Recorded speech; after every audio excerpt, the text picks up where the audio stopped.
Clarity ಸಿಗ್ಬೇಕು. ಒಂದ್ ಆನೆ ನಡೀತಾ ಇದ್ರೆ ನೂರಾರು ನಾಯಿಗಳು ಬಗ್ತಾವಂತೆ, ಅದಕ್ಕೆ ಆನೆ ನಡೆದಿದ್ದ ದಾರಿ. ಅದೇನೋ ತಿಳ್ಕೊಂಡು ದರ್ಶನ್ ಅರೆಸ್ಟ್ ಅಂದ್ರೆ ಏನ್ ಎತ್ತಿದ್ರು ದರ್ಶನ್ ಅರೆಸ್ಟ್. ಅಲ್ಲ ಪಬ್ಬಲ್ ಮಧ್ಯರಾತ್ರಿ ಕುಡಿದ್ರು ಅಂದ್ರೆ ದರ್ಶನ್ ಇದು ಅಲ್ಲಿ ಬಂದು ಸೈನ್ ಹಾಕ್ಬೇಕಾ, ಊಟಕ್ಕೆ ಹೋದ್ರು ಸೈನ್ ಹಾಕ್ಬೇಕು. ಅವ್ರಿಬ್ರು ಗಂಡ ಹೆಂಡತಿ, ಓಕೆನಾ? ನಮ್ಮ ವಿಜಯಲಕ್ಷ್ಮಿ ಅತ್ಕೆ ಅವರಲ್ಲ, ಅವ್ರು ಬಂದು ದೊಡ್ಡವರು, ಇವ್ರು ಚಿಕ್ಕವರು, ಇಬ್ರು ಅವ್ರ ಅಂಡರ್ಸ್ಟ್ಯಾಂಡಿಂಗ್ ಇರುತ್ತೆ. ಯಾವತ್ತೋ ನಮ್ಮ ಬಾಸು 2 ಪೇಕ್ ಜಾಸ್ತಿ ಆಗ್ಯೋ ಏನೋ ಹೊಡೆದಿರ್ಬೋದು, ಅದಕ್ಕೇನೆ ಹೇಳಕ್ಕಾಗಲ್ಲ. ಅಯೋಗ್ಯರು ತಗೊಂಡ್ ಏನ್ ತಿಂತಿರೋ ಬೆಳಗ್ಗೆ ಹೊತ್ತಲ್ಲಿ ನೀವುಗಳು?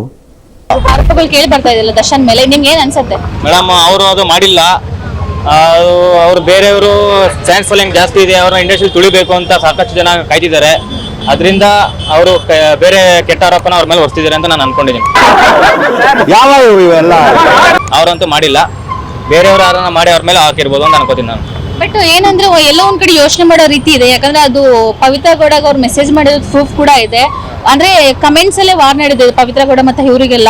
ಮತ್ತೆ ಇವಾಗ ಪವಿತ್ರ ಗೌಡನೇ ಒಂದು ಹೇಳಿಕೆ ಕೊಟ್ಟಿದ್ದಾರೆ, ಅವ್ರು ನನ್ನ ಮೇಲೆ ಅಟ್ಯಾಕ್ ಆಗಿತ್ತು, ದರ್ಶನ್ ಅವರೇ ಹೊಡೆದಿದ್ದಾರೆ, ನನಗೆ ನಾನು ಅಡ್ಮಿಟ್ ಆಗಿ ಡಿಸ್ಚಾರ್ಜ್ ಆಗಿದ್ದೀನಿ ಅಂತ. ಇದ್ರ ಬಗ್ಗೆ ಏನ್ ಅನ್ಸುತ್ತೆ? ಇದು ನೀವು ಸೆಂಟರ್ನಾಗಿ ಶಿಕ್ಷಿತರು ಅದ್ರ ಬಗ್ಗೆ ಏನ್ ಹೇಳೋದು ಇನ್ನ ಮೇಡಮ್, ಇನ್ನ ಕ್ಲಿಯರಿಟಿ ಸಿಕ್ಕಿಲ್ಲ. ಕ್ಲಿಯರಿಟಿ ಸಿಕ್ಕಿದ್ಮೇಲೆ ಎಲ್ಲ ಮಾತಾಡ್ಬೋದು, ಅಷ್ಟೇ ಏನು ಮಾತಾಡೋಕ್ಕಾಗಲ್ಲ. ನಮ್ಮ ಬಾಸ್ ಹಂಗೆ ಮಾಡಿಲ್ಲ ಅಂತ ನಾವು ಅನ್ಕೋತೀವಿ, ಅದೆಲ್ಲ ಕ್ಲಿಯರಿಟಿ ಸಿಕ್ಕಿದ್ಮೇಲೆ ಆಮೇಲೆ ಮಾತಾಡ್ಬೋದು. ಅವ್ರ ಹತ್ರ ಮಾಡಿ ಹೇಳೋರು ಸಾವಿರ ಹೇಳ್ತಾರೆ, ಕ್ಲಾರಿಟಿ ಸಿಗ್ಬೇಕು. ಒಂದ್ ಆನೆ ನಡೀತಾ ಇದ್ರೆ ನೂರಾರು ನಾಯಿಗಳು ಬಗ್ತಾವಂತೆ, ಅದಕ್ಕೆ ಆನೆ ನಡೆದಿದ್ದ ದಾರಿ. ಏನ್ ಬಗಳ್ತಾ ಇದೀಯೋ ಶನಿ ಮುಂಡೆದೆ. ದರ್ಶನ್ ಅವ್ರ ಬಗ್ಗೆ ಆರೋಪಗಳು ಕೇಳಿ ಬರ್ತಾ ಇದೆಯಲ್ಲ, ನಿಮ್ಗೆ ಏನ್ ಅನ್ಸುತ್ತೆ? ಮೇಡಮ್ ಅದೆಲ್ಲ ಸುಳ್ಳು ಮೇಡಮ್, ಅದೆಲ್ಲ ಸುಳ್ಳು. ಏನಕ್ಕೆ ಅಂತ ಹೇಳ್ತೀನಿ, ಅವ್ರ ಮೇಲೆ ಬೇಕು ಅಂತ ಆರೋಪಗಳನ್ನ ತಗೊಂಬತ್ತಾ ಇರೋದೇ ಅವ್ರದ್ದು. ಏನಕ್ಕೆ ಅಂದ್ರೆ ಅವ್ರನ್ನ ತುಳಿಬೇಕು ಅಂತ. ಅವ್ರನ್ನ ತುಳಿಯಕ್ ಆಗೋದಿಲ್ಲ. ಏನಕ್ಕೆ ಅಂದ್ರೆ ನಾವಿದೀವಿ ಫ್ಯಾನ್ಸ್, ಡಿ ಬಾಸ್ ಅಂದ್ರೆ ನಾವು ಫ್ಯಾನ್ಸ್ ಇದೀವಿ, ಅವ್ರನ್ನ ತುಳಿಯಕ್ ಆಗೋದಿಲ್ಲ. ಗೊತ್ತಾಯ್ತು ಬಿಡಪ್ಪ. ಏನಕ್ಕೆ ಅಂದ್ರೆ ಇದೆಲ್ಲ ಸುಮ್ನೆ ಸುಳ್ಳು ಆರೋಪ. ಬೇಕಾದ್ರೆ ಅವ್ರು ಕ್ಲೀನ್ ಚೀಟ್ ಆಗಿ ಈಚೆ ಬರ್ತಾರೆ, ಆ 3 ಜನ ಅಲ್ಲ, ಆ 3 ಜನ ಯಾರ ಮಾಡಿರೋರು ಇದ್ದಾರಲ್ಲ, ಕ್ಲೀನ್ ಚೀಟ್ ಆಗಿ ಈಚೆ ಬರ್ತಾರೆ. ಅವತ್ತು ನೀವೇ ಮೀಡಿಯಾದವ್ರು ಹೇಳ್ತೀರಾ ಏನಕ್ಕೆ ಅಂದ್ರೆ ಅವ್ರು ತಪ್ಪಿಲ್ಲ ಅಂತ. ಬೇಕಾದ್ರೆ ನೋಡಿ. ನನ್ನ ಮೇಲೆ ಆಣೆ ಇಟ್ಟು ಸ್ಟಾರ್ಟಿಂಗು ತೋರಿಸ್ತೀರಾ ಹಿಂಗ್ ಅರೆಸ್ಟ್ ಇದೆಲ್ಲ ಮಾಡೋರೆ ಅಂತ, ಆಮೇಲೆ ಎಂಡ್ ಆಗೋದು ತೋರಿಸ್ಬೇಕು ನೀವು. ಎಂಡ್ ಆಗೋದು ಏನಂದ್ರೆ ಇವಾಗ ಏನಾಯ್ತು, ಈ ಕೇಸ್ ಬಗ್ಗೆ ಏನಾಯ್ತು, ಇವಾಗ ಸ್ಟಾರ್ಟಿಂಗ್ ಅಲ್ಲಿ ಮಾತ್ರ ದರ್ಶನ್ ಅರೆಸ್ಟ್ ಅಂತ ಮಾತ್ರ ತೋರಿಸ್ತೀರಾ. ಆಮೇಲೆ ಎಲ್ಲ ಮುಗ್ದಾದ್ಮೇಲೆ ಕೇಸ್ ಏನಾಯ್ತು ಅಂತ ಕನ್ಕ್ಲೂಷನ್ ಕೊಡಲ್ವಲ್ಲ, ಅದ್ ಏನಕ್ಕೆ ಅದು ನೀವೇ ಹೇಳ್ಬೇಕು ಈಗ ಉತ್ತರ. ನಿಮ್ಮಂತ ಇಡಿಯಟ್ಸ್ ಇನ್ನೊಬ್ರಿಲ್ಲ ನನ್ನ ಪ್ರಕಾರದಲ್ಲಿ, ಮೂರ್ಖರು.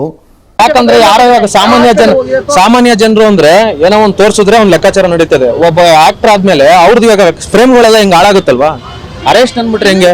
ಮೀಡಿಯಾದವ್ರು ಎಲ್ಲೆಲ್ಲಿ ಇದಾರೆ ಅಂತ ಹಾಸ್ಪಿಟಲ್ ಹತ್ರ ಇದಾರೆ, ಅನ್ನಪೂರ್ಣೇಶ್ವರಿ ನಗರ. ಸರ್ ಬಂದ್ರೆ ತೋರಿಸ್ತಾರೆ ಸರ್, ಇನ್ನು ಬಂದಿಲ್ಲ ಅವರು, ಅದನ್ನೇ ನಾನು ನಿಮ್ಗೆ ಹೇಳ್ತಿರೋದು.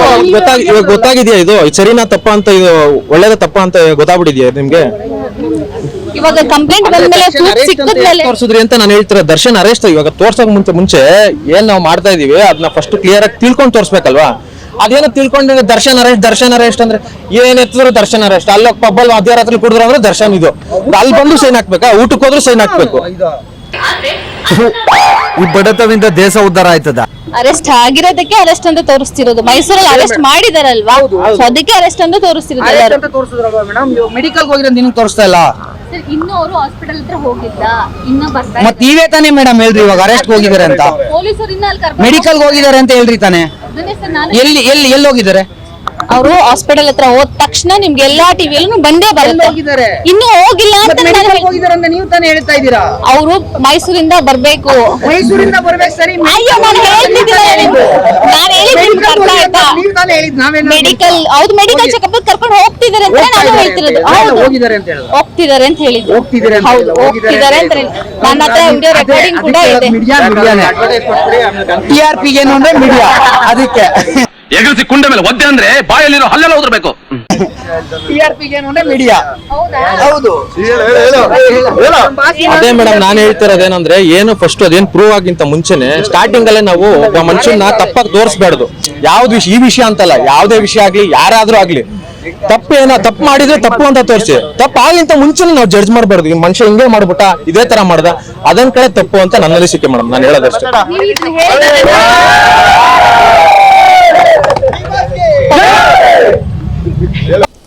ಕಚಡಗಳು ತಂದು ಏನ್ ಎಜುಕೇಟೆಡ್ ನೀವೆಲ್ಲ ಯೋಗ್ಯತೆಗೆ ನಿಮ್ಗಳಿಗೆ. ಪವಿತ್ರ ಗೌಡ ಇವಾಗ ಒಂದು ಹೇಳಿಕೆ ಕೊಟ್ಟಿದ್ದಾರೆ, ದರ್ಶನ್ ನನ್ನ ಮೇಲೂ ಅಟ್ಯಾಕ್ ಮಾಡಿದ್ದಾರೆ, ನಾನು ನಿನ್ನೆ ತಾನೇ ಡಿಸ್ಚಾರ್ಜ್ ಆಗಿದ್ದೀನಿ ಅಂತ ಹೇಳಿದ್ದಾರೆ. ಇದ್ರ ಬಗ್ಗೆ ಏನ್ ಹೇಳ್ತೀರಾ ಮತ್ತೆ? ಈಗ ಮೇಡಮ್ ಇವಾಗ ಹೇಳಿಕೆ ಕೊಟ್ಟಿದ್ದಾರೆ ಮೇಡಮ್. ಹೇಳಿಕೆ ಕೊಟ್ಟಿದ್ದೆಲ್ಲ ನಿಜ ಆಗಕ್ಕೂ ಆಗಲ್ಲ. ಎಲ್ಲದಕ್ಕೂ ಒಂದಿರುತ್ತೆ, ಕಾನೂನು ಅಂತ ಐತಲ್ವಾ ನಮ್ಗೆ. ಹೇಳಿಕೆ ಕೊಟ್ಟಿಸ್ತಾನೆ ಅದು ನಿಜ ಅಂತ ನಾವು ಹೇಳಕ್ಕೂ ಆಗಲ್ಲ. ಅದ್ ನಾವು ಕರೆಕ್ಟ್ ಆಗಿ ತಿಳ್ಕೊಂಡು ನಾವು ಮಾತಾಡಿದ್ರೆ ಒಳ್ಳೇದು ಅನ್ಸುತ್ತೆ ನಮ್ಮ ಪ್ರಕಾರ ಅಷ್ಟೇ.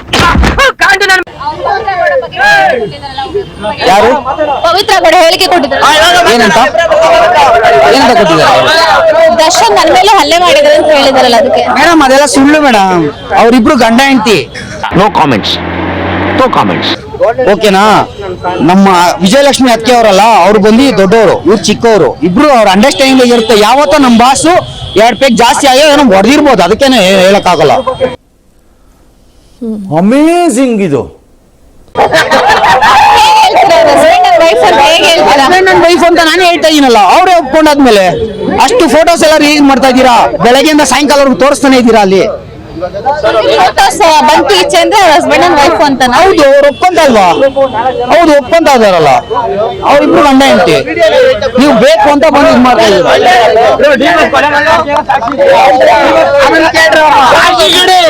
ಆರೋಪಗಳು ಕೇಳಿ ಬರ್ತದೆ, ನಿಮ್ಗೆ ಏನಕ್ಕೆ ಇರ್ಬೋದು ಅಂತ ಹೇಳ್ತೀರಾ? ಅವ್ರ ಮೇಲೆ ಹೊಟ್ಟೆ ಉರಿ, ಅವ್ರು ಬೆಳೀತಾ ಇದಾರೆ ಅಂತ ತಿಕ್ಕಾವ್ರಿ, ಅವ್ರ ಆಪೋಸಿಟ್ ಅವ್ರು ಮಾಡ್ತಾ ಇರ್ಬೋದಲ್ಲ.